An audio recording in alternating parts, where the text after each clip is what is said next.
কক্সবাজারের প্যাচারদ্বীপ সমুদ্র সৈকতে গোসলে নেমে চট্টগ্রাম বিশ্ববিদ্যালয়ের ৩ শিক্ষার্থীর মধ্যে দুজনের মরদেহ উদ্ধার হলেও এখনও নিখোঁজ রয়েছে আরেক শিক্ষার্থী অরিত্র হাসান।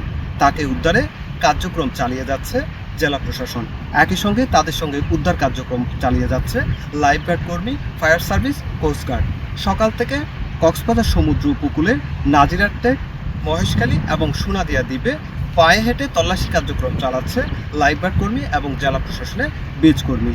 একই সঙ্গে সমুদ্র যে উত্তাল ঢেউ সেটি উপেক্ষা করে দুটি স্পিডবোট এবং কয়েকটি জেট স্কি দিয়ে এবং স্থানীয় জেলেদের কয়েকটি ট্রলার নিয়ে পুরো ইনানি থেকে শুরু করে মহেশখালী, সোনাদিয়া এবং বিভিন্ন সমুদ্রে উত্তাল ঢেউ উপেক্ষা করে উদ্ধার কার্যক্রম চালিয়ে যাচ্ছে বিচ কর্মী এবং লাইফগার্ড কর্মীরা। আমাদের উদ্ধার কাজের আজকে তৃতীয় দিন চলছে। এখন আমাদের অভিযান চলছে। এখনো পর্যন্ত আমরা স্পিডবোট, জেট স্কি, তারপর হচ্ছে আমাদের যে বিভিন্ন ধরনের বোটগুলো আছে, ট্রলারগুলো, এগুলোতেও আমরা বিভিন্ন পানিতে বিভিন্ন জায়গায় আমরা উদ্ধার কাজ আমাদের চলমান আছে। এগুলি শেষেও আমরা মহেশখালী উপদ্বীপ এবং হচ্ছে সোনাদিয়া উপদ্বীপের আমরা বালিয়াড়িতে হেঁটে যে এখন আমাদের সার্চ অপারেশন চলছে এবং আমরা চেষ্টা করছি ওনাকে কীভাবে খুঁজে পাওয়া যায়। আমরা এই ধরনের কাজগুলো এখনো পর্যন্ত চলমান রেখেছি। আমরা সকাল থেকে স্পিডবোট নিয়ে বের হয়েছি যে চট্টগ্রাম ভার্সিটির যে ছাত্র নিখোঁজ ছিল তার সন্ধানে।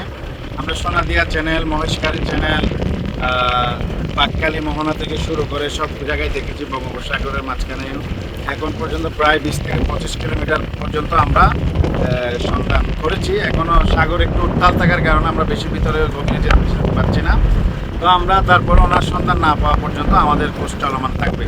আজকে উদ্ধার কার্যক্রমের তৃতীয় দিন। এই তৃতীয় দিনে এসে এখনও পর্যন্ত যারা অরিত্র হাসানের স্বজনরা রয়েছেন তারা কক্সবাজারে অবস্থান করছেন এবং তাদের মধ্যে এটি কান্নার রোল পড়ে যাচ্ছে। তারা অরিত্র হাসানকে খুঁজে পাওয়ার জন্য বারবার প্রশাসনকে তাগাদা দিচ্ছেন।